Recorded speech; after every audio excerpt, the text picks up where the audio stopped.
Well, I want to apologize for being cut off there and not redoing that entire video. But what I was saying was that our owner's son was then playing for the professional San Francisco 49ers and serving as a bouncer for his dad. And evidently an unruly customer got out of hand and he threw him out. And apparently he threw him out and stood there looking at him as he'd thrown him out on the street. And the fella reached in his pocket, pulled out a gun, and shot him dead. I'm sorry I can't remember his name, but probably some of you real fans of the San Francisco 49ers will know exactly who I'm talking about.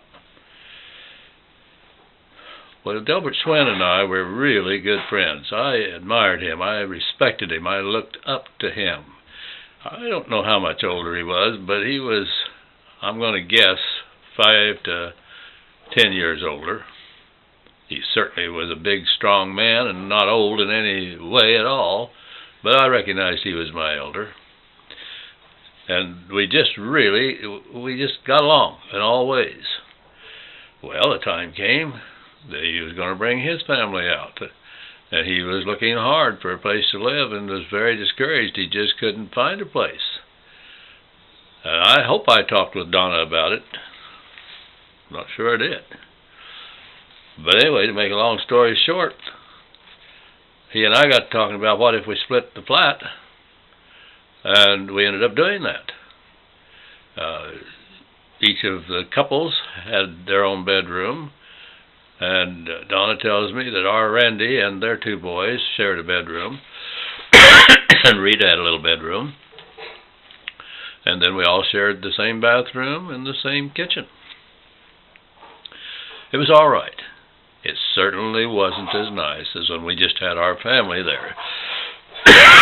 We'd never lived that close with anyone. When we lived in the servants' quarters in Fort Benning,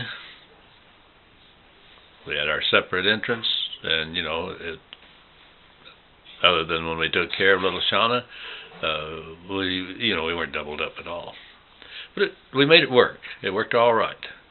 And Donna reminds me this evening that Mrs. Schwinn had an unusual system of finance.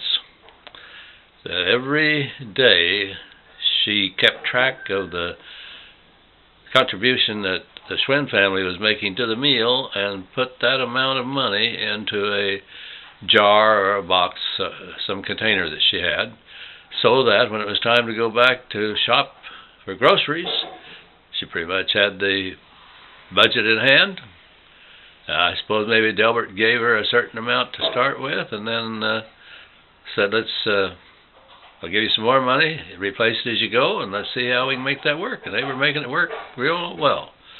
As far as I know, the cooking and the meals was never any real problem. Donna said that the ladies shopped together and, decided on the menus together. Well, since he and I worked the same shift, we'd walk and talk. And I guess we talked about everything and anything. But I actually don't remember a single conversation. I just got along with him, I liked him, and I'm ashamed that I didn't keep close track of him after we left San Francisco. Sometime, I think around Christmas or New Year's, the word came down through the office that the government had decided to create what they called a Category 4 officers program, and that people who had been in the Army at the end of World War II or during World War II and who had picked up a bachelor's degree in between this current service hitch could apply to go before a review board to see if they might become second lieutenants. Boy, Tom and I took one look at that and decided, yep, going to apply. And we did. It didn't seem to bother anybody that we did. They didn't seem to think we were being uppity or anything. In fact, we were pretty well encouraged with the guys saying, go for it, go for it. If we were eligible, boy, we'd be going for it. We wish you the best. So we made the applications, didn't hear anything for a while.